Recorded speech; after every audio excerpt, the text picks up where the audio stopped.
Emergency medical team must battle through the crucial first hour of care to save lives that hang in the balance. Each distinctive case is told with a thrilling intensity and nail-biting urgency as the team work on the very edge of the medically possible.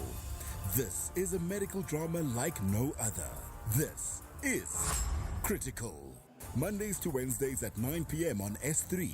Starts 11 June. Channel your best drama with BBC Primetime, only on S3. Open up. For credible and comprehensive coverage of South Africa's fast-moving mining industry and the people shaping it, click through to Creamer Media's Mining Weekly. From policy and innovation to market-moving trends, Creamer Media's Mining Weekly keeps your finger on the resources pulse. For even deeper insight, subscribe to our New Look weekly magazine, out every Friday, together with engineering news. Creamer Media's Mining Weekly. Current, credible, comprehensive. Do you think you're paying too much on your car insurance? 56-year-old Dalen said no to sky-high insurance premiums. He's now insured with Outsurance and only pays 756 Rand a month to insure his white 2023 Haval Julian S. To follow in Dillian's footsteps, simply SMS out to 30754 for a quote. That's out to 30754. Outsurance is a licensed insurer and FSP, and remember, T's and C's do apply. Municipal services play a vital role in keeping our city safe, clean, and functional. By paying for municipal services like your water bill, you're investing in the future of the city of Johannesburg's water supply. Paying for your services is not just a transaction, but a commitment to the sustainability of your community. Let's continue to pave the way for a brighter tomorrow, one payment at a time. Brought to you by Johannesburg Water, a water utility that cares. Get private banking levels of service from an Auto & General private advisor. This exclusive service is perfectly tailored for customers with more to cover but less time to spend covering it. If you have more than a car to insure and your combined cover is valued at over 1 million Rand, you qualify for this personalized service. Enjoy after-hours assistance, proactive policy management and more when you apply at autogen.co.za. Auto & General. Never not there. A&G is a licensed non-life insurer and FSP. T's and C's online. The Arctic and Antarctic are the greatest and least known wildernesses of all. Magical worlds inhabited by the most bizarre and hardy creatures on Earth. David Attenborough travels to the end of the Earth, taking viewers on an extraordinary journey across all 4 seasons in the polar regions of our planet, north and south. Prey and hunter are caught up in the battle of survival. Meet terrifying sea spiders and woodlice the size of dinner plates, polar bears, seabirds, penguins and orcas, and learn how global warming is threatening this fragile ecosystem. Channel your inner explorer with Frozen Planet, Sundays at 6:30 p.m. only on S3. Open up. Now you can get private banking levels of service from Auto & General. They've just launched their private advisory service, and if you have more than a car to insure and your combined cover is valued at more than 1 million Rand, you qualify. To celebrate, they're giving you the chance to win in the Auto & General Combine and Qualify competition. Visit safm.co.za, complete the entry form, and we could be calling you live on air. You'll be presented with various scenarios of insurable items. If you combine the correct 2 that meet the qualifying criteria for a private advisor, you'll win 5,000 Rand. Plus, if you get an obligation-free insurance quote from Auto & General, you'll get an extra 1,000 Rand. Visit safm.co.za and enter now. Auto & General is a licensed non-life insurer and FSP. T's and C's online. Are you ready to empower yourself with an accredited tertiary qualification? Stadio Higher Education's distance learning programs will set you up for success. Whether you're balancing work and family or you're a school leaver who must work to support yourself and your studies, Stadio offers access to high-quality, affordable qualifications in law, teacher education, commerce, admin and management, policing, and more. Mid-year applications are now open. Visit stadio.ac.za and register today. Stadio, a new vision in higher education.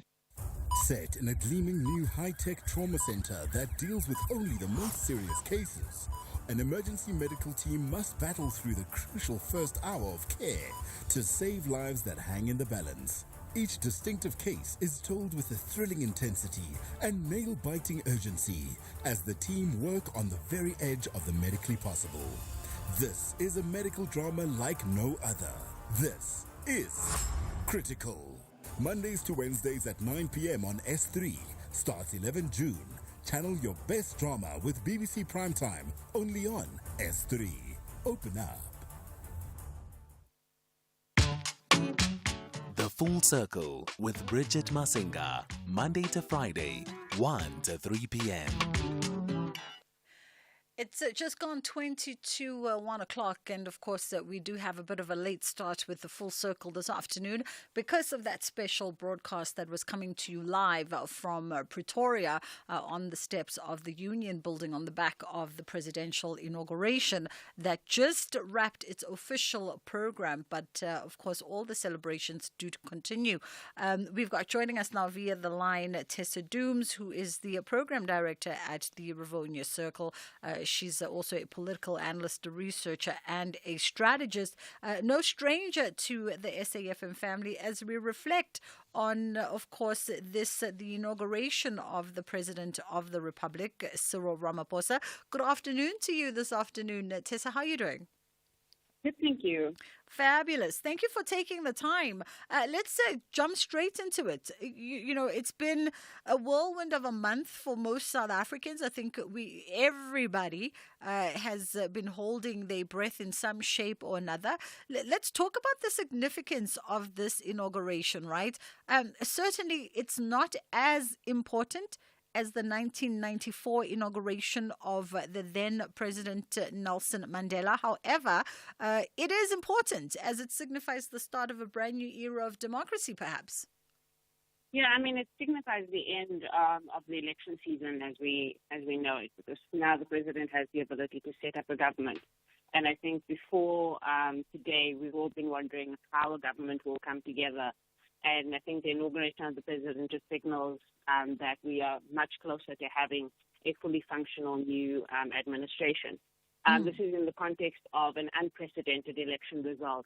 And this is not only locally, but the world over. For a party to go from the dominant position of almost 60% to 40% in one election is always going to send shock throughout the political system and society. I think many people don't know what the future holds, and there's a lot of anxiety in the air.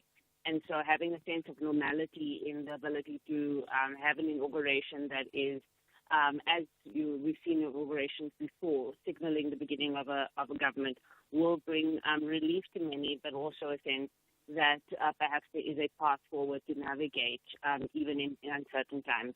Mm.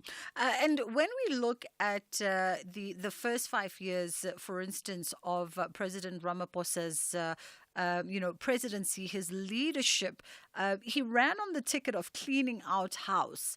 And a lot of South Africans are going, well, okay, if we had to assess that first 5 years and measure it up against our expectations for the next 5 years, how do we assess it and what are we to expect?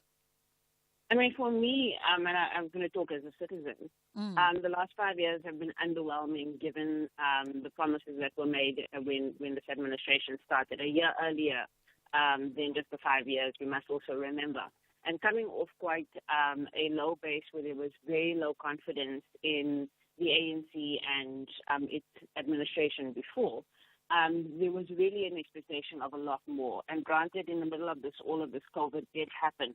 But I think that the overwhelming views that I've heard and I've felt is that this presidency and this administration in the last 5 years has not been clear enough, decisive enough, has not taken on the big issues, and has not even narrowed down what the priorities are so that we can see what the wins and the gains of the last 5 years has been. I think many of our indicators are worse economically than they were, but I think for me the biggest question for the last 5 years is how government services failed as much as they have in the last 5 years. And I think we need to say that poverty is not just an economic indicator, it's also an indicator of basic service delivery, on the ability to reduce inequality and make sure that the poorest people and most vulnerable people are looked after in our society. And I just think there are too few things that were really big wins in terms of reducing poverty and ensuring that people's lives actually improve in South Africa. And this administration is going to have to do a lot better, a lot quicker than the last administration did. In his speech today, President Ramaphosa did say that we now have to choose each other. We now have to choose either we move together or we lose what we have built. What are we to take away from that? Well, I think the president is signaling that he's going to have the task of bringing together different interests in our very diverse society. And that they're not just going to have to fight internal political battles. And I really think that there has been a distraction in our politics of internal political battles within parties. And I think that those are going to either have to be put to the side or addressed and resolved, because we are going to have to find each other as a country between parties, but also between parties, the politicians, and the rest of society. We have left society behind in our democracy in many ways. And I think that this is not just a call, and must not just be a call to parties to come together and for political leaders to come together, but for society to be engaged in the democratic project. I think that the time for just, palace politics, as it were, and the politics that just happens behind closed doors is over. We need more accountability. We need more action, more transparency in our system, and definitely more participation from communities right up to the union buildings. Yeah. We'd like to rope in some of our listeners and hear their perspective on today's events, be it the inauguration, be it some of the contents of the speech, or even if you're reflecting on the last 5 years of the president's first term and wondering how does he move forward in the second term. 061-410-4107 is our WhatsApp line, or 086-000-2032. Let's go to WhatsApp. Good afternoon, Sister Bridget. Is Brother Tracker. Protocol observed. New Dawn reloaded. Yo, GNU, Sister Bridget. They didn't even read the contract. They just signed. They don't even know what is in there. Yo, we are in for a long as 5 years, Sister Bridget. But teamwork, as the president said, teamwork. We do our part as taxpayers, pay their taxi, and let's see what they can do.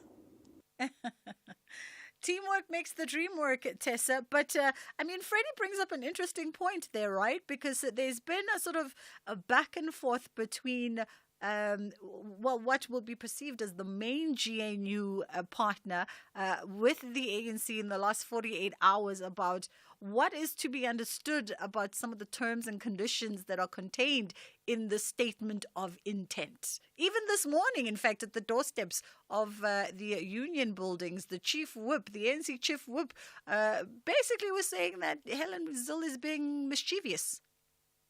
Yeah, so if you read the framework document and the statement of intent as it is, it really is very vague. It's vague on a lot of things. And I think that the first step towards clarifying this is to see how the president himself interprets the prerogative to consult in creating his cabinet, because he does have, by the Constitution, a prerogative to do that, even if he did not consult. It's this new agreement that says something about consultation. How does he interpret that? And how does that actually result in a cabinet that is a government of national unity? We don't even know if all parties who have signed up will get executive posts or not. Maybe this is also about what happens in Parliament in terms of chairs of committees. There's so many unknowns right now. And that's why I said we are looking to these symbolic days like today for a sense of normality in a time of continued uncertainty.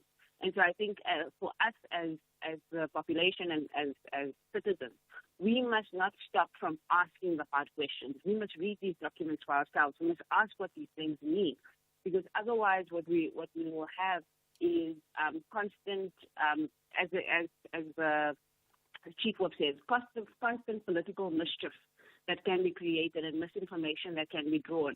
And if we are not clear about what questions we think need to be asked, we will be led by the nose by any politician who wants to start a row today or tomorrow. Absolutely. This is an opportunity for a lot of unity, but there's also opportunity for a lot of division. Andrew, I want to go to you quickly in Durban. How are you doing? I'm good. How are you, Bridget? I'm great, thank you. Go ahead. Yeah, I find myself cringing on the behalf of the journalists that have been covering the broadcast of this inauguration. Mm-hmm. I know you're trying as much as you can to arouse some form of excitement when there actually is none whatsoever. I think we all honestly know that this was supposed to be a moment that is inspiring us, but we've been dealt so many wrong blows as a nation that we are not inspired, we're not excited at all. You listen to these speeches, which has been said time and time again, that translate to nothing in the practical sense to poor people in this country. It's so patronizing to listen to a guy that has been leading at the helm of an organization that has been riddled with corrupt individuals that have been stealing public funds. He raises it in a speech where he's been even promoting them into positions instead of ensuring that they're prosecuted or at least are disciplined in some way or another. So I really have no hope for even this government of national unity, because to me it seems just like it's a matter of the DA. If you can't beat them, let us join them. We have criminals masquerading as leaders in our political formations. And I think we've gotten to a point where we really now have realized that. And so it doesn't matter how many poems and speeches they try to inspire us with, it just doesn't work anymore.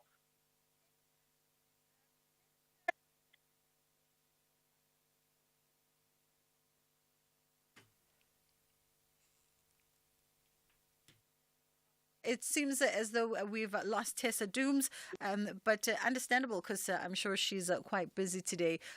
We've got to just hold this conversation here and get into Kids Corner, but we come back on the other side and we continue with all your calls, opinions and thoughts on everything that has transpired. 086 000 2032 and 061 410 4107 is our WhatsApp line. This program is brought to you by SABC Education, enriching minds, enriching lives.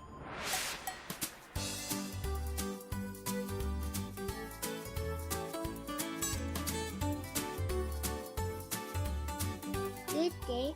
My name and surname is Pyogishan Pembe. I am 10 years old. I am mostly excited about sleeping late and not waking up early during the holidays. I can play video games with my brothers and watch movies with my family. It is always fun to make popcorn and sit together tucked away in a warm blanket and watching fun movies. I also want to try and practice hockey in the holidays because I want to make it on the team next when the hockey season starts. Our coach showed us a few skills on Saturday before schools closed. I will also be helping my mom with cleaning our house. Hello everyone, my name is Ashley Kabamba. Some activities I am most excited about doing during these holidays is to spend time with my family and friends, participate in some outdoor activities, and travel around. I feel the activities I will be doing would mostly be with my family members.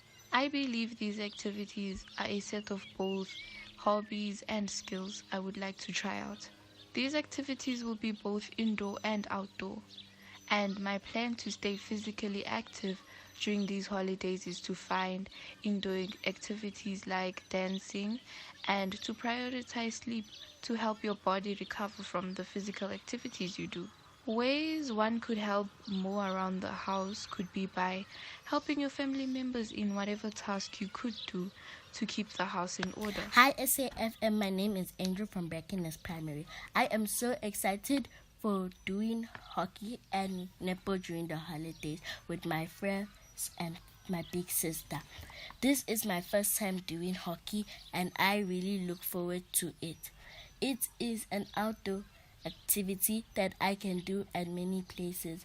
I plan to stay physically active by working around the house every morning and by doing house chores. Thank you. Hello, my name is Mune Angel Ngobera. The activities that I'm most excited about doing during the holidays is spending time with my family as well as traveling and learning how to crochet.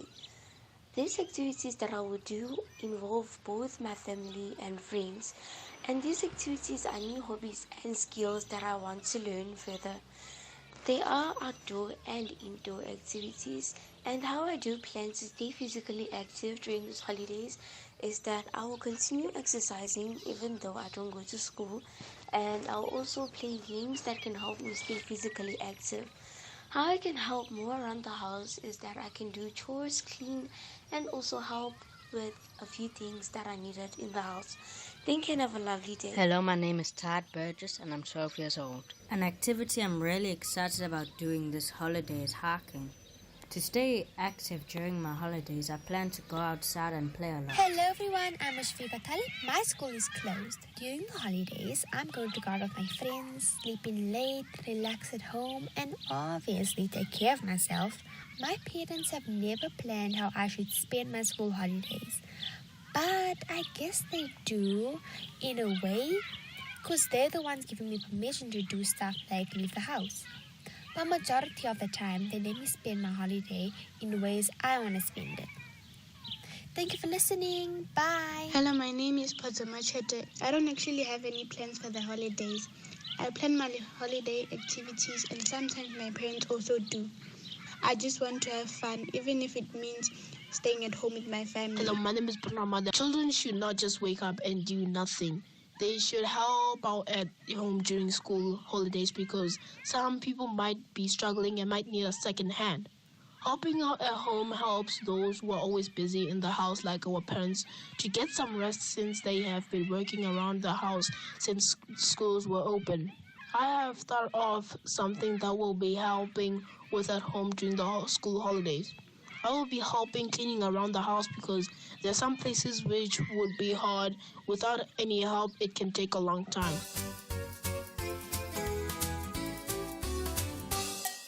Hello there, my dear friends. Today, let's have a chat about the importance of staying active at home during school holidays.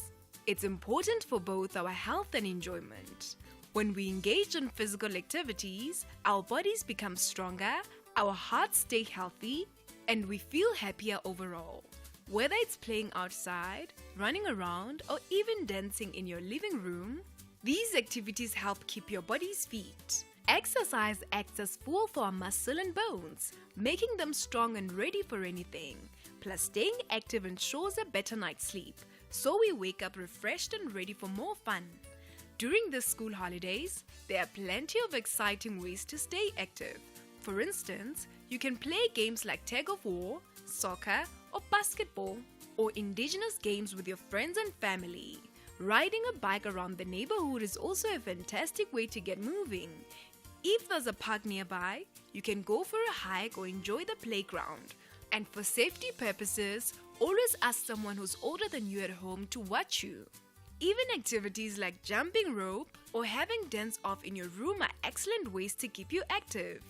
The key is to find activities that you genuinely enjoy, so it doesn't feel like exercise, it feels like pure fun. Always remember that staying active isn't just beneficial for your body, it's great for your mind too. When you exercise, your brain releases chemicals that make you feel happy and less stressed. This is specifically helpful during school holidays when you might have extra free time. Instead of feeling bored or restless, you can use this time to do something enjoyable and active. So whether it's playing sports, going for a hike, or simply running around outside, make sure to keep moving. Your body and mind will appreciate it, and you'll have an amazing time.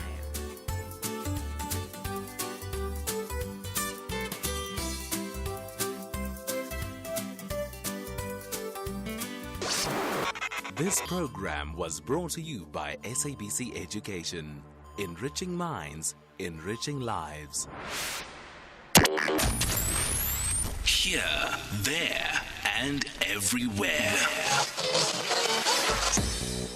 SAFM 106.1 FM in Bombela.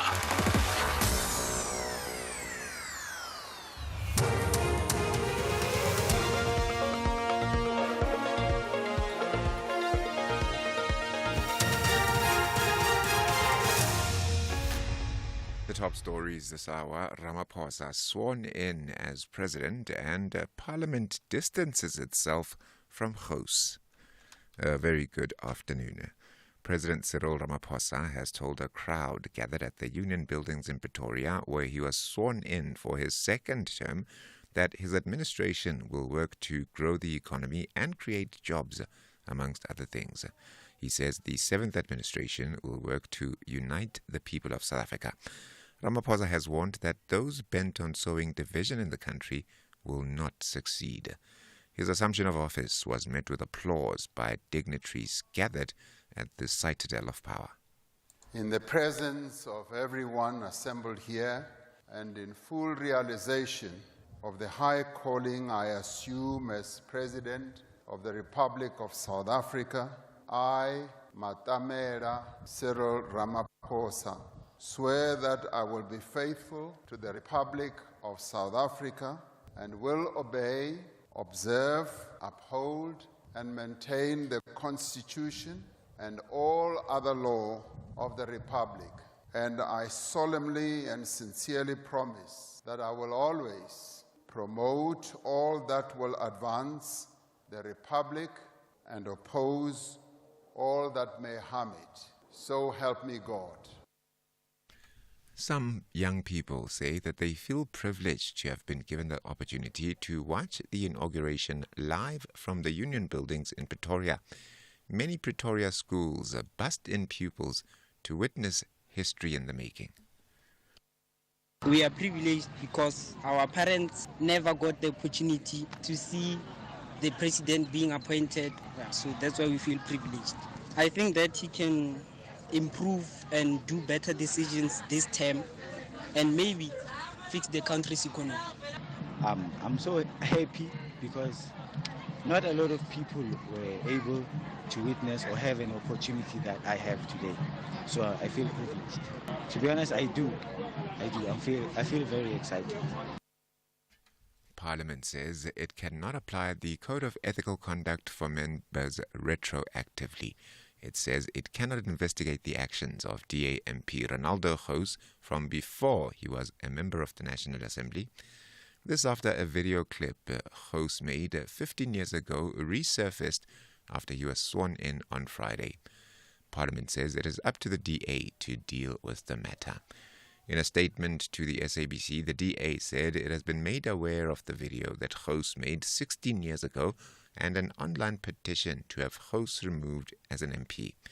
The party also disassociated itself from the video and said that it does not condone the tone and the content. Defense Counsel Sipho Ramusepeli, who represents accused number 2 in the Senzo Meyiwa murder trial, has raised safety concerns over cell phone numbers being read out in court. This after he says that someone allegedly called Bongani Ntanzi's mother and insulted her after hearing the number read into the record.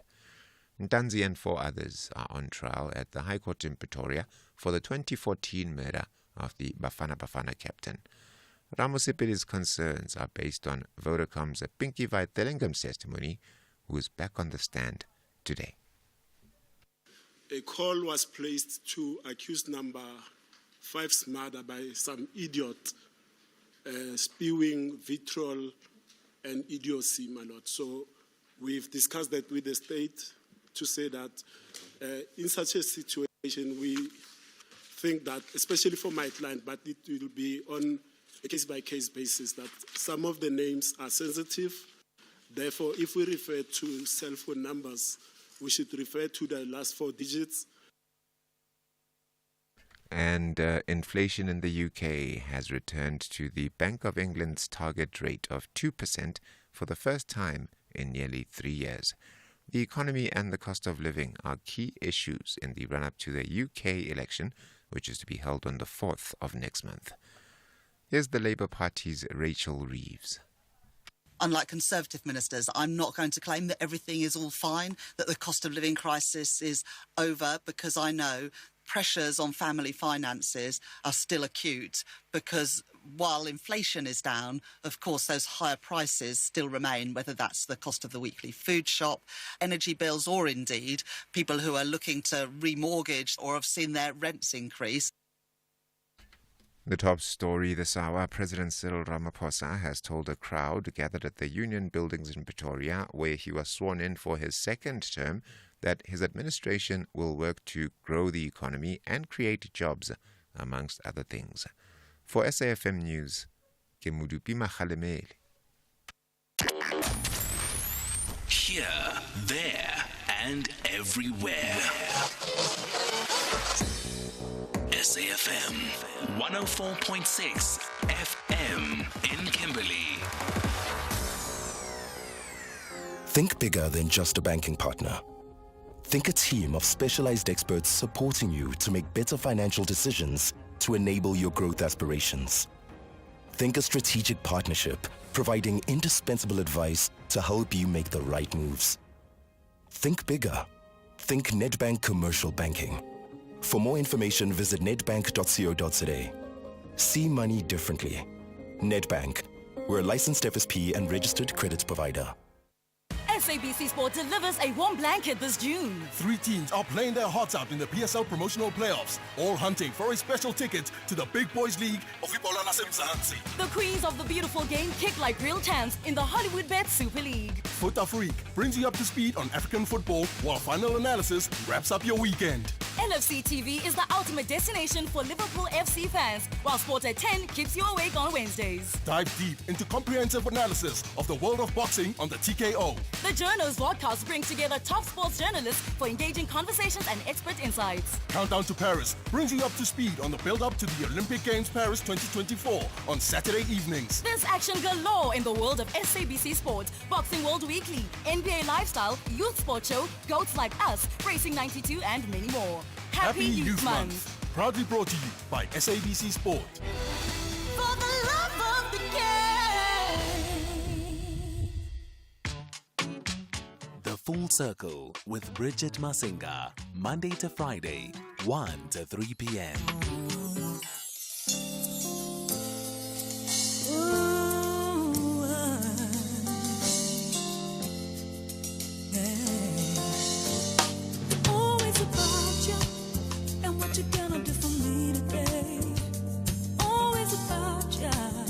What you gonna give to me today? Cause you're not feeling good, all about you. And what you gonna give to me today? Cause you had a bad day. Well, so did I. So did I, baby. Well, so did I. So did I, baby. Tonight, we're gonna talk about feelings. Tonight, we're gonna talk about all the things that I've always wanted tonight. You're gonna be making up for all the times when I needed you and you were not there. You were not there, yeah. Oh. Can we talk about feeling? Can we talk about feeling? Can we talk about all the things that I've always wanted to say? Can we talk about feeling? Can we talk about feeling? All the things that I've always wanted to say.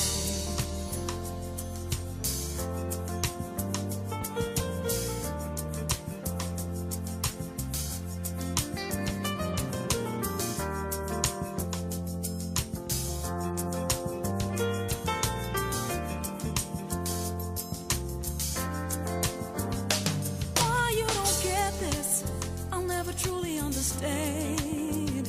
Tried everything, but all you do is make me feel so bad for wanting you, for loving you, baby, for needing you.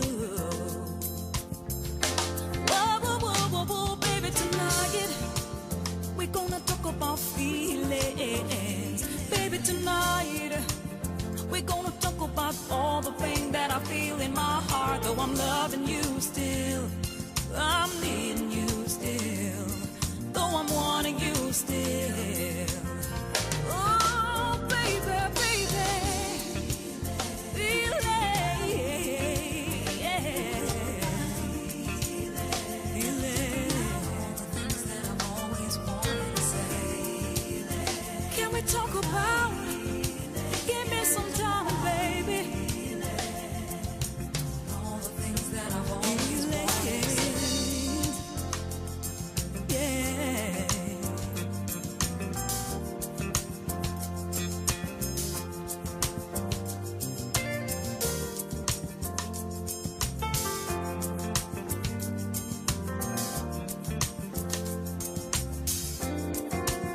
Here's what we're gonna do.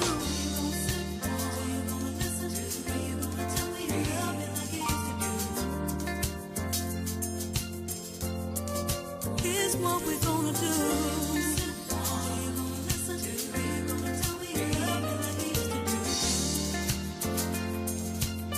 Oh, baby, feel it. Yeah, we talk about it, baby. Oh, baby, feel it. Can we talk about? I wanna talk about my feelings tonight, baby. Can we talk about? Give me some. We thought we'd do exactly that, give you an opportunity to talk about your feelings this afternoon. If there's anything that you want to get out, whether it's a feeling of jubilation and glee, whether you're feeling slightly disappointed at perhaps the contents of the president's speech this afternoon. We heard from our earlier caller saying that it lacked inspiration. Or you just want to reflect on what this moment might mean or might not mean for you as a South African. You're more than welcome to do so.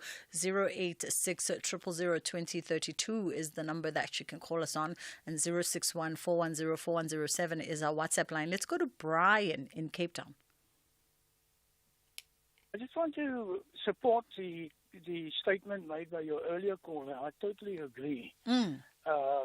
Cyril Ramaphosa is a man of no backbone. He's taken no action regarding state capture, arms deal.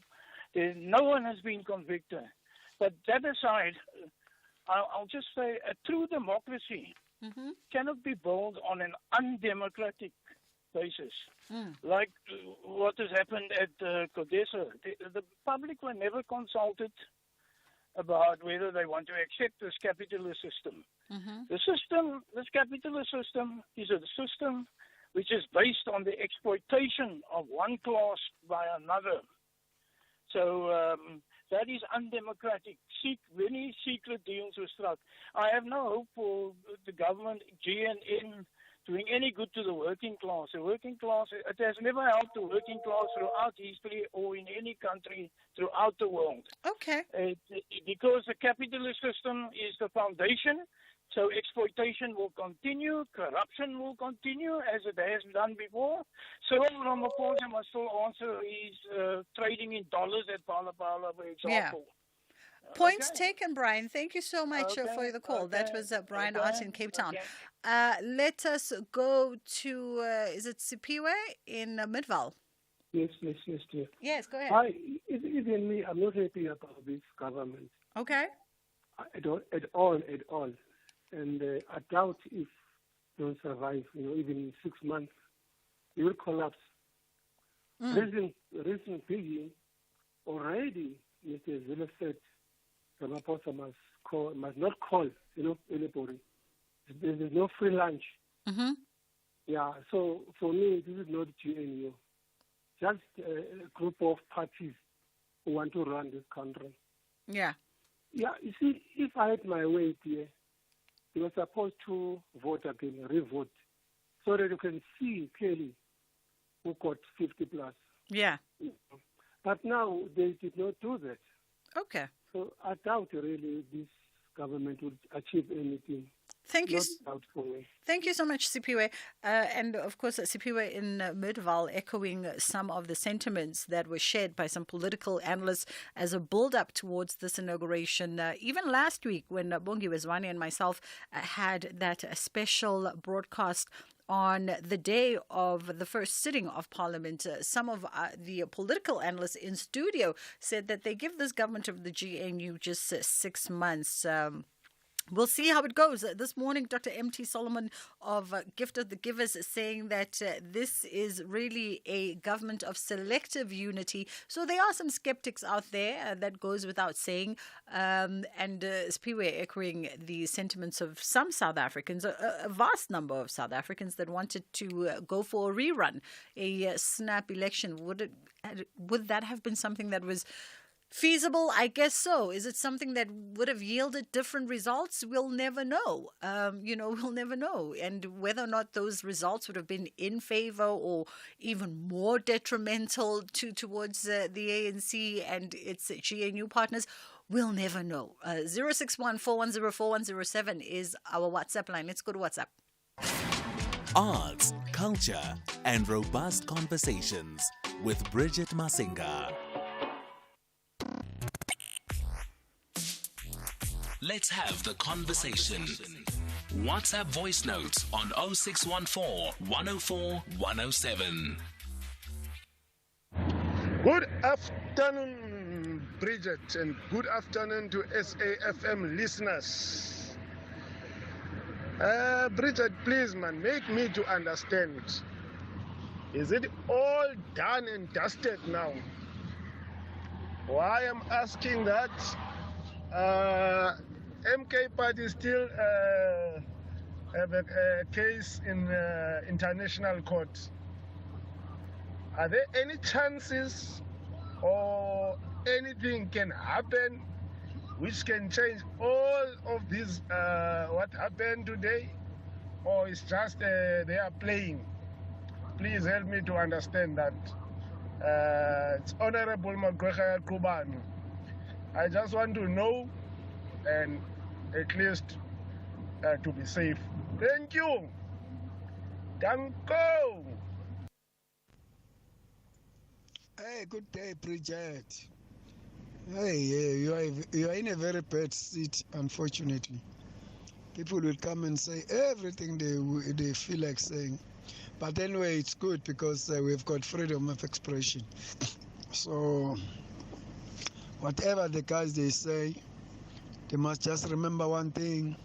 The most important thing here, it's all about people on the ground.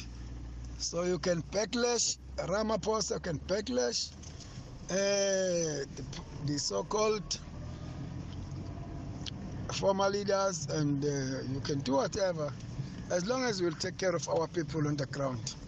Thank you. This is Anonymous. Bridget, hello. I always try to be as positive as I can because I'm a very patriotic citizen of South Africa, even though I'm not in South Africa. I watched the inauguration on YouTube channel, and it just confirms what I watched last night in Face the Nation interview where one of your colleagues actually did a stellar job by getting clarification on the provisions of the GNU or the agreements thereof. And this is just an MOU between ANC and DA. And as Zilla said, that they cannot just bring anyone and decide as they wish without consulting them. So this is going to be a long 5 year. As the past 5 year, it has been a long one for the majority who are really desperate to be, living and afforded a good life in South Africa, for lack of a better word. But I don't think it's going to be the case. This is Sipiso. You know, Tsepiso, thank you for staying in contact with us back at home, by the way. You know, Tsepiso, part of the problem that I think a lot of us are now noting, whether it's people, within journalism or broadcasters or just normal South Africans who apply critical thought, is that there isn't one unilateral line of communication. So you talk about the conversation last night with a colleague, and the understanding of this memorandum of understanding or statement of intent. And this morning already, I was saying that this morning, just watching some of the proceedings unfold, Sakina happened to be in conversation with the chief whip of the ANC at the footsteps of the union building, and she probed this line of questioning to say, okay, what is the contents of this letter of intent or the statement of intent? Because you'll say one thing, DA through Helen Zille saying one thing. So what is the truth of the understanding? Because you are leaving us all very confused. And I think the biggest problem is because, there's a lot that the chief would have said and quite frankly used the word that Helen Zille is being mischievous in the information that they're taking out to the South African public in as far as all of those issues are concerned. But it's this thing of not having one central line of communication. Because now Tsepiso is going to say one thing, Bridget's going to say one thing, because we're all playing to the gallery of our constituency, right? We're all playing to the gallery of the people who voted for us. And we might never really get down to the nitty-gritties of knowing what exactly has been agreed upon, and how much influence and power each person has in the process. Anyway, Brian out in Newtown, how are you? I'm okay, how are you? I'm great, thank you. Go ahead. Yes, I want to talk about this government of national uncertainties, where they bring architects and professors of propaganda to come and mislead us, so that it might favor their narrative. They threaten us with a assassin market. These people have been years so-called investors in the market, but we, black people, who remain poor, we are jobless. Who are the benefits? I just want to appeal also to black people to stop using their charms and values when they think they must go to use their head, because this thing is killing us as black people. It's like Stellenbosch Mafia. They know that all black people have asthma. So you don't have to fight with a person with asthma. You just take the spray. And when you bring it back, intoxicate it. Yeah.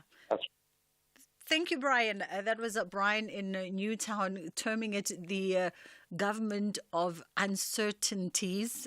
That's certainly a sentiment that is out there. Should we go to Thabo? Thabo in Ekurhuleni, how are you? Thabo? Oh, Tabo's gone. Okay. Hello. Oh, there you are. Hello. How are you? I'm very well, thanks, and you? I'm great, thank you. Go ahead. I'm good. Bridget, let's be honest. The president's speech was not moving. It was not connecting to the people that are voting or the South Africans that they claim to represent. I always hear them busy saying the people have talked, but they don't say what the people have talked. So which means they say we have talked, but they're going to dictate how they are going to deal with the voices they've heard about us. I want to talk about MK also because my time is very limited. MK is not about existing in parliament. MK, now I hear that MK is boycotting what. MK doesn't want to go and sit in parliament and represent. Like, it's useless for MK to continue being part of this system that we are being ruled with in South Africa, only to find that nothing comes positive for the people of South Africa. Yeah. You see how they are moving, these leaders, that it's only for them, it's government for them by themselves. Yeah. There is a company or group behind that is controlling or calling the shots in this leadership of ours. Yeah. Tabo, thank you so much for your call. 086 000 2032 061 is our WhatsApp line. How are you feeling? You know, we open up the hour with Zonke's feelings because we want to figure out how you feeling as South Africans.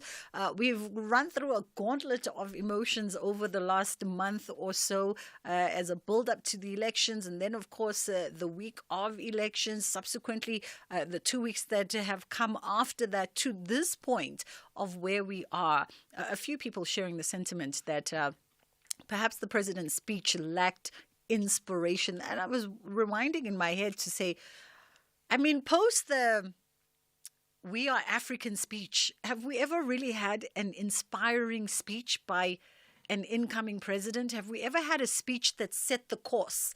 Because I think Thabo Mbeki's "We Are African," it really, or "I Am an African," it really set the course. It really gave us as citizens the marching order of this is who we are in this moment as South Africans and as Africans. This is what we claim and this is what we stand for. And more importantly, this is what we're moving towards.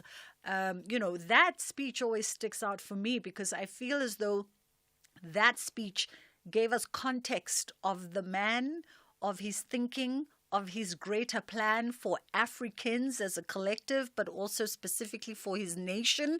And he took to that podium and he relayed that to us in the most unforgettable, poetic, and emotive way possible. So when you talk about presidential speeches lacking inspiration, I kind of tend to agree because most of the time they talk at us and not to us.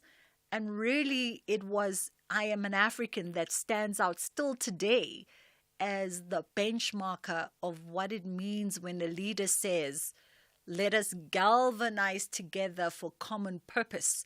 And that's what the common purpose looks like. 061 410 4107 is our WhatsApp line. Let's go to WhatsApp. Let's have the conversation. WhatsApp voice notes on 0614 104 107. Good morning, SAFM. It's Brent from Belfast and Mpumalanga. I must have felt a sense of pride listening to the President's inauguration now. It's old thumbs that he puts the right team, gets the right team behind him. Like in a football game, you don't put your best striker in a defending position. You don't put your best defender in a striker position. So you must choose the right people for the right portfolio committees. Let's hold thumbs. Hi, Bridget. I noted the President stating in his speech that South Africa belongs to all. It's no more our people and Africans in general. Thank you. This is Ronnie from Durban. Mm-hmm. I feel like our people and Africans in general speak to the belonging of all. No, Ronnie in Durban? I feel like it speaks to the belonging of all of us. And we can't separate ourselves as South Africans from the rest of the continent. We are one, whether or not we like it.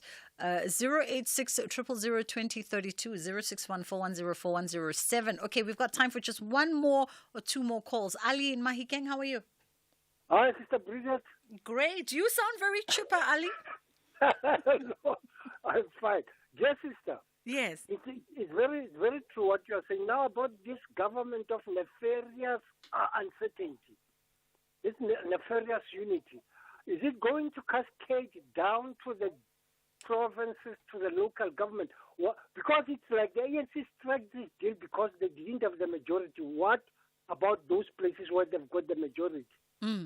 Ali, I'm not the person well astute to answer on that. I can only go off what I heard the ANC SG say over the weekend, which I think is the same thing that you heard, where he said that, and I'm paraphrasing, but he generally said that they are going to continue on this partnership of theirs with the DA and the GNU partners into the provincial level for the sake of stability.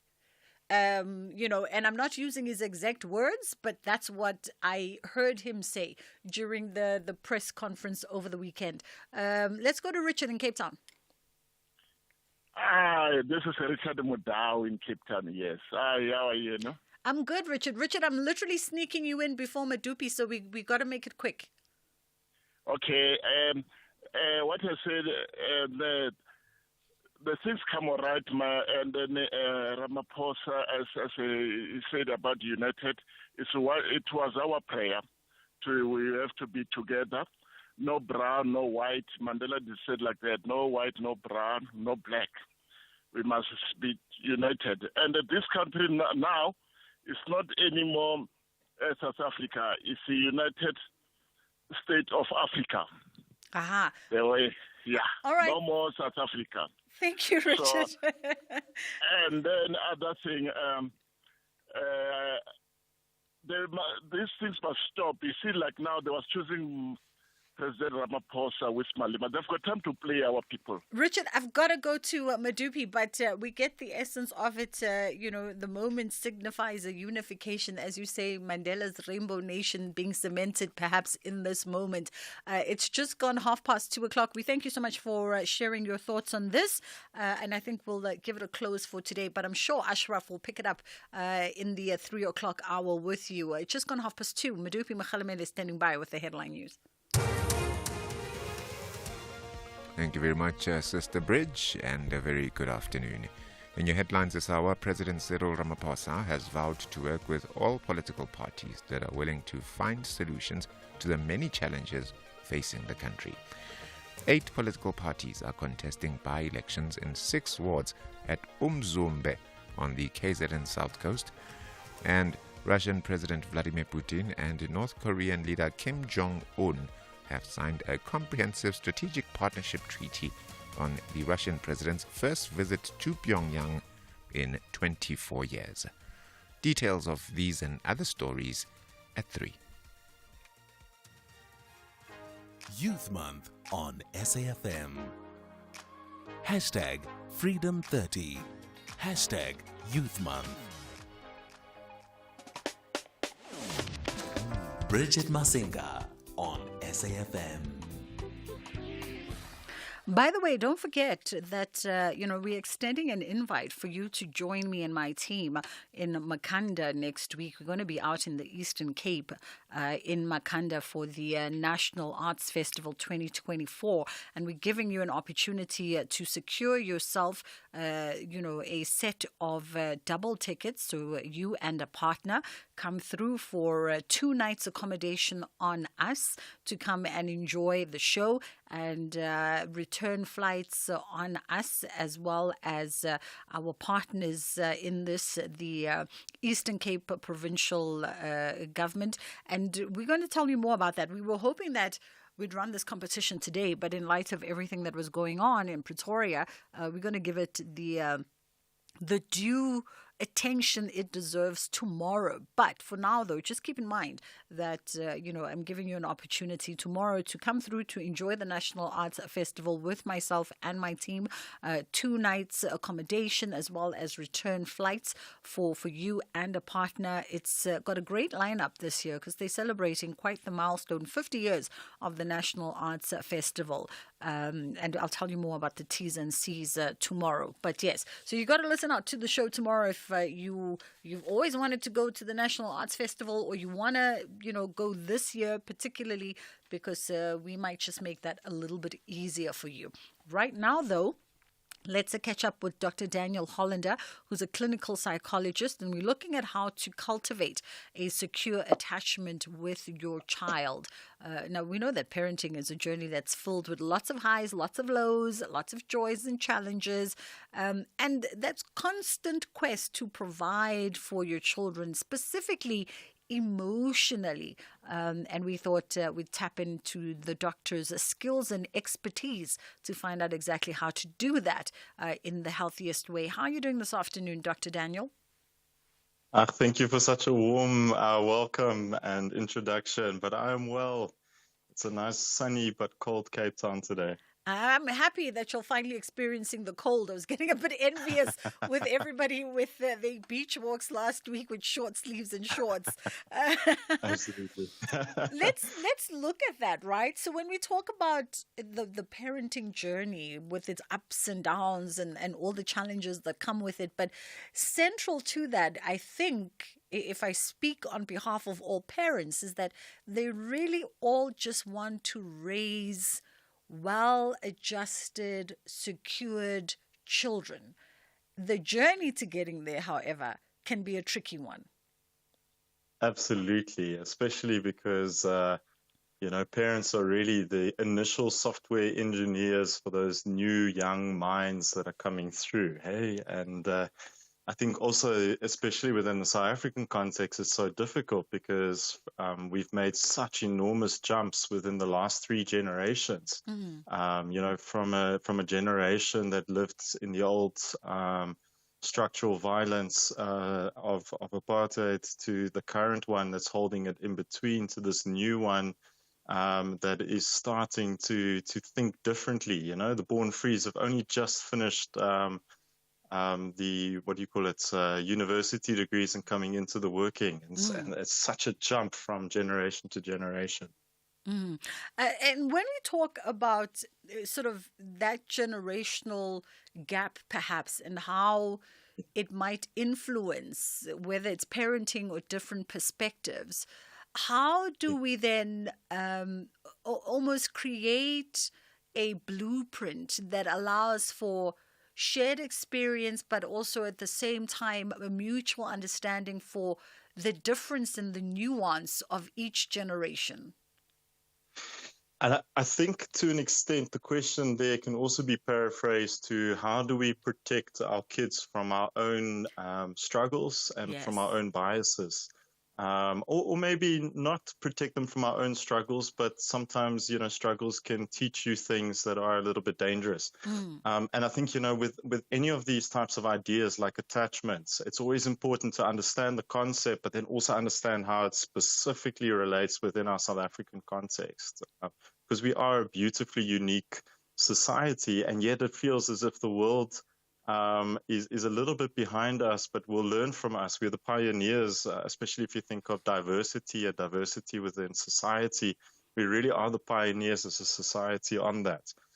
But to talk about attachment theory, look, what we've realized from the world of psychology, and it came down from a really brilliant not only theoretical thinker, but social thinker in the sense of that he was quite big on policy changes, was a guy called by the name of John Bowlby. And he started to realize that there was a link between stability and security as adults and stability and security within your initial relationship with your parents. And so he identified 4 styles in very brief. So we have when mom and dad is both there, which, by the way, I think only 32% of children in South Africa have that currently at place, that mom and dad are both at home. So that's something also that we have to talk about. But if mom and dad are both there and are both healthy within themselves, is both secured within themselves, then you end up with a healthy relationship with primary caregivers, where a lot of the time our self-esteem and our sense of worth in the world is quite solidly in place. But if I say that only about 32% of children have both mom and dad at home, then we know the 68% don't. And that causes a different type of relationship, even if the household has a healthy single parent in there, because an absent parent is still a relationship. It's just a relationship with absence, you know. I think nothing teaches us that more than within the Afrocentric perspective of relational. You know, we are relational, and that's how identity is formed. But then we talk about 3 different styles. So limited parental availability, which unfortunately is a reality for a lot of people, because mom and dad both have to work and long hours. And so a child doesn't have as much contact with the parents, or the parents have to work in different provinces. And what we then start to realize is that there's a vulnerability towards the child. It doesn't mean that every child is like that, but there's a vulnerability on the child of developing anxiety and jealousy, craving close relationship, but struggle to trust, and a need of reassurance from the parents on a constant basis. And then what happens is that we don't relate that might be the cause of difficulties in relating with your parents. And so those become now the attributes of the child, not seen in context, which, if I may say, is a very non-Afrocentric way of understanding human beings, because we need to understand that we are relational. Do I still have time to go through the other two? And then just briefly with the other two, so that we can hone in also on obviously the fostering of secure attachments. Absolutely. So just to sort of go very quickly on the other two. So the other one is if the caregiver is abusive or neglectful.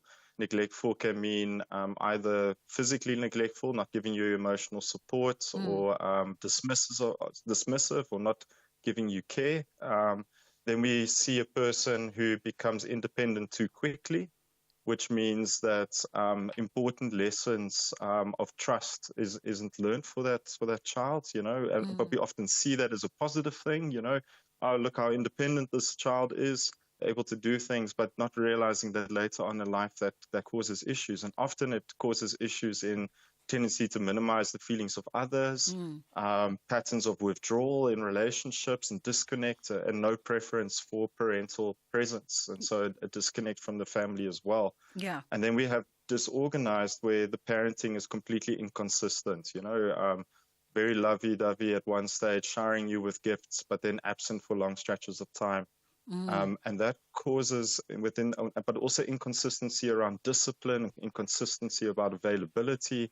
And that generally causes within a child growing up a vulnerability towards confusion around intimate relationships, feeling of unworthiness, and a tendency towards aggressive or what we call asocial behavior later on in life. Yeah. And that's the big thing, is to realize that the context in which we grow up often creates the blueprints of how we develop further on in life, whereas we often get identified as if this is an identity thing, or this is something we're born with, and not realizing where it comes from.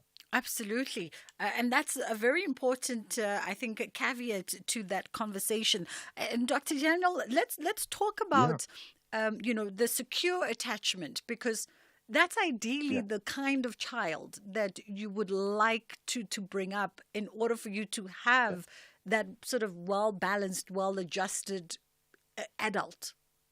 Yeah. And how do we do that? How do we go about that? Well, I think luckily it does come naturally and spontaneously if we are not trying to live our children's lives for them. I think one of the biggest dangers we have in South Africa is the fact that we see our own pasts as being inadequate, and then tend to overdo it for the next generation, and then disconnect with the generation because we tend to think for them. But a healthy relationship with our child is a curiosity of our child, but also understanding our roles.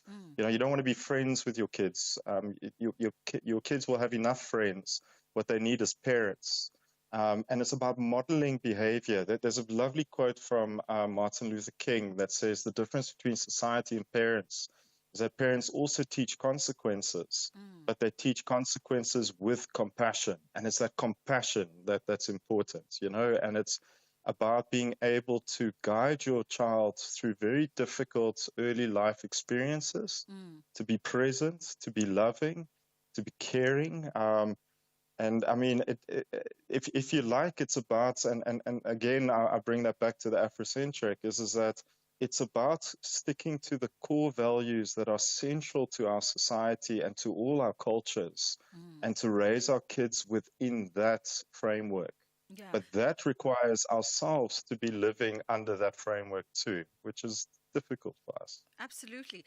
How do parents then almost course correct? If someone's listening to you and thinking, okay, perhaps I'm ticking more of the negative reflections that might not lead to secure adjustment, how does one then course correct at this time? And is it ever too late to course correct?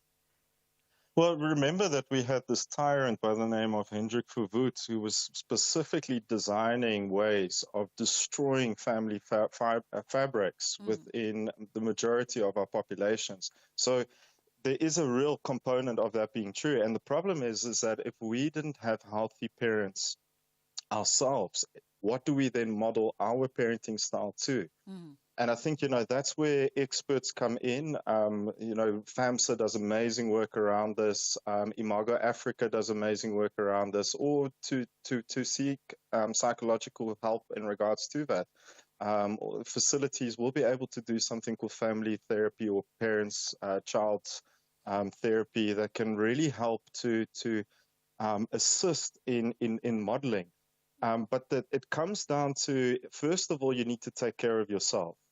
And if there are things within your own self that are not well in place, that's where you need to start. Because if you're not healthy, how are you going to be involved in a healthy relationship? But secondly is in that light as well, and if I may say, the majority of the children that I see in the practice, I end up really just working with the parents, and the parents get all frustrated and irritated, but eventually it does work, because with all honesty, if the parent is healthy, all psychology really does with the child is build that healthy relationship, but it's first prize if that healthy relationship is fostered with the parent themselves. And I think that's where it's at, is, no person is an island. We can't be expected to always have the answers to everything. It's not very African to do it that way either. So, we need each other, and we need to know that if there are inadequacies within ourselves, we have a responsibility to sort that out first. And when that happens, that allows us to then build that within our children. Remember also, we don't necessarily want to build strong children. We want or children without struggle. Yeah. What's much more powerful is children that can struggle, and they learn it from us about how we are able to go through struggles. And that's where it becomes so important and so key. And I think, what I take away is the acknowledgement that perhaps we all have traumas that we bring to the table, or as we call it, the baggage that one brings and leaves at the door. But it's about the willingness to work through that in order to get to your point of healing.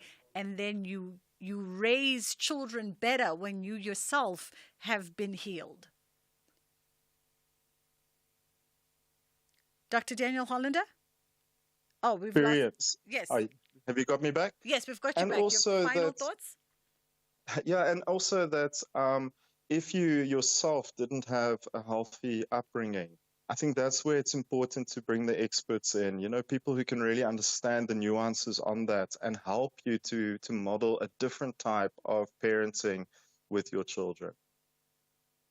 Thank you so much for the time, Dr. Daniel Hollander. I think you've given moms and dads something to definitely chew on there. And Dr. Daniel is a clinical psychologist, talking around, of course, some of those attachment styles and the things you need to consider if you're trying to foster a more secure attachment for your children. This is a conversation that we're going to visit from time to time. A lot of us are becoming enlightened as to what are these attachment styles, and we're trying to work our way towards healing as individuals, but as well as just a collective of South Africans. We hold so much trauma, and we definitely don't want to parent from a trauma basis.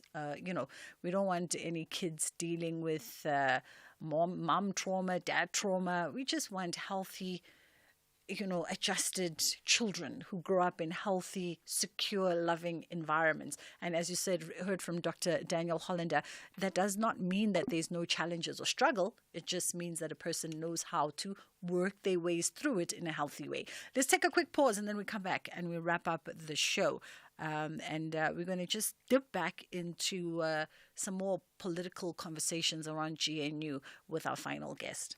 The Trilidor Ultimate Big Blue Sale is now on. Get amazing discounts on the best security South Africans trust. With over 50 franchises across the country, you can always find a security expert near you. So call 0861 Trilidor or visit trilidor.co.za today. Terms and conditions apply.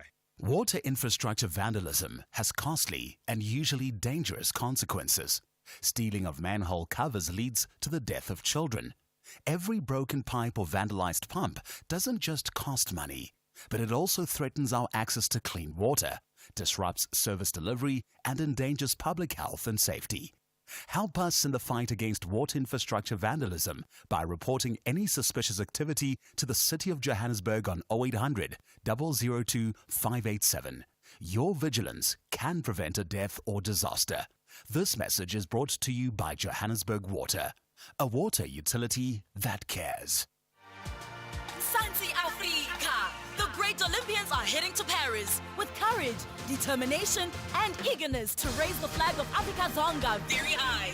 Let's rally behind the well-decorated Team SA. Athletics, swimming, canoeing, climbing, gymnastics, and surfing. The winning mentality of Africa Chipembe will prevail. Hashtag the global battle of great athletes. Experience the Olympic Games Paris 2024 from Friday 26 July until Sunday 11 August. Live on SABC TV channels and SABC radio stations. Also available on SABC Plus and SABCSport.com. SABC Sport, proud broadcaster of the Olympic Games Paris 2024. For the love of the game. You're listening to Bridget Masinga on SAFM. As we wrap up the show this afternoon, we're catching up with Osama Zwai, who is an investment strategist at Investec Wealth and Investec International. Wrote a piece in the Daily Maverick looking at South Africa's path to economic renewal and unity, and how will the coalition influence the cost of living in South Africa. How are you doing this afternoon, Osa? No, very good. Thanks. How are you, Bridget? I'm fabulous. Thank you for taking the time. Let's get into the nitty-gritties of your thoughts on the Daily Maverick. And in the article, you discuss the potential, perhaps, for the Rand specifically to appreciate and have a positive effect on things like the petrol price and cost of living. And you almost suggest that can be attributed to the new government formation. Yes, no, thank you very much. And I really do want to touch on two major issues that we're really exploring in the article. And I think that the first thing for us to consider is what has been the overall inflation trends in South Africa, and really what has been the trends around the Rand. Now, for the Rand specifically, there has been a myriad of structural impediments within the South African economy. Macroeconomic factors are really the drivers of the Rand. And I think that is one of the key issues that will be solved for in the government of national unity. Of course, we'll remember that going into the elections, there were multiple pillars for each of the political parties. Some of the risks that we were seeing going into the elections was things such as constitutional democracy. Will that persist? It was around institutional independence. It was around property rights, and really around the president's structural reform program. And really, when you talk about this market-friendly government coalition, it really speaks to those four pillars and those being relatively protected, and then how that influences business confidence, business sentiment. And it is worth mentioning that already we have seen the Rand appreciate against the US dollar as the news has broke, as there has been more formal engagements between the various political parties. And just today, we've seen the Rand breach that 18 Rand level into the territory of 17 Rand. And this is an important point around the inflation dynamics, because you'll remember that from a Brent crude perspective, South Africa imports the vast majority of its Brent crude, which makes us really vulnerable to oil shocks globally. Of course, it is difficult to forecast the Brent crude price. But from a Rand perspective, if you are in a situation where the Rand is stronger, you've got a Brent crude price which is really stable at current levels of around $80 a barrel, then relative to where the rand was previously, where we know the rand was creeping towards the 19 rand to the USD, then that really highlights how that is going to have on consumer prices going forward. We're just encountering just a slight technical audio issue, but hopefully it was just fleeting, Osa. Let's try and get in as much as we possibly can. So we talk about, the rand sort of appreciating and rallying behind this, what some are calling good news and a stabilizing government. But those who are optimistic will also say, yeah, but we saw this effect of Ramaphoria 4 years ago, and the rand dipped, I think, even to below 14. It bridged below 14 at the first installment of President Ramaphosa. And then it took a downward turn because of things like corruption and governance and all these other challenges not being addressed. So could this be it's a fleeting moment, or as some have said also, it's just a singular narrative that's been perpetuated by capital to drive the perspective that they desire to drive? I think the reality is that we can never answer questions like this with absolute certainty. But amongst those 4 pillars that I did mention was the structural reform program that has been initiated by the president. And of late, we have seen that structural reform program gaining momentum. We've seen from an ESCOM perspective, this year in particular, the energy availability factor having a sustained upward trend, and really highlighting that energy availability or energy is more secure in South Africa.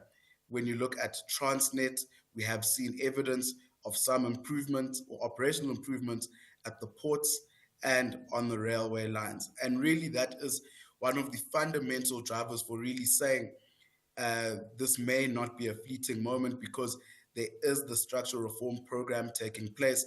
And really then the crux of the matter will be within the government of national unity formation. How effective is the formation itself? Does it lead to stability? Is it secure? And so on. So really that is what will be at the crux of the issues, is within this government of national unity, we've ticked the box as far as constitutional democracy is concerned, as far as institutional independence is concerned, and as far as the protection of property rights is concerned, because there's broad-based consensus amongst the current partners there. Now, when you look at the structural reform program, then that is expected to continue, and it's expected to be a catalyst for growth in South Africa. And really then that is what is the underpin of the real rally you've seen in the rand, and the rally you've seen amongst South Africa in shares as well as in our bond market. Yeah, just by parting shot, because it's nice to play the devil's advocate, even though I'm not in the world of finance, right? And I'm just thinking as a South African to say, we hear you about the GNU instilling confidence and stability, but we also are very good as South Africans in highlighting the negative aspects of anything that we do. And already in the last couple of days, we've seen the subtle signs of friction and a non-coherent voice, even within the GNU partners. The very same people who were talking about this government in this formation is going to bring about confidence and stability are the same people now seemingly taking jabs at each other. The global market is watching, and they are listening more than anything else, and listening with more attentive ears than just myself. So what does that then say about this confidence you speak of, that this particular formation should be bringing to the market, when already we kind of hearing side jabs from the very same people who are meant to be in partnership? Does that instill confidence that come December, come this time next year, this partnership will still be working, and it will still be working in favor of securing stability and confidence in South African markets? I think that the initial response is that I think it's better directed to a pure political analyst. But what comments that I can make is that what the current situation is really what you would ordinarily expect, because politics and the current situation is in a constant flux. And that's why we make the comment around there has to be this evidence around the GNU, a commitment to stability, a commitment to service delivery, and a commitment to economic growth. And as soon as you see evidence that this formation is not really being held together, then that is when you may have those issues creeping up. But at this point in time, I think the market understands that there are multiple parties part of the GNU. It is an evolving process. They've said that what has been signed so far is a statement of intent, and there's a lekgotla that is expected to happen in the next couple of weeks. So we do need to bear in mind that it is a process that is in motion. And of course, as an investment industry person, it is something that we continue to monitor on a day-to-day basis, because yes, we've received good news. Yes, the market has rallied based on improved sentiment, and then we do have to continue to monitor the situation. Sure. Awesome Mazwai, thank you so much for your thoughts this afternoon.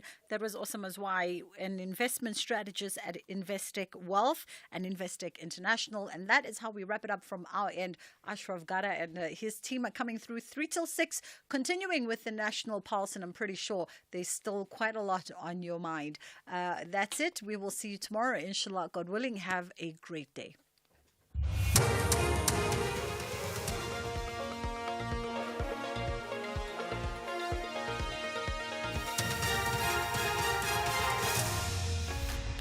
The top stories at 3 o'clock. Ramaphosa ready to move the country forward, Bridget and Masinga political parties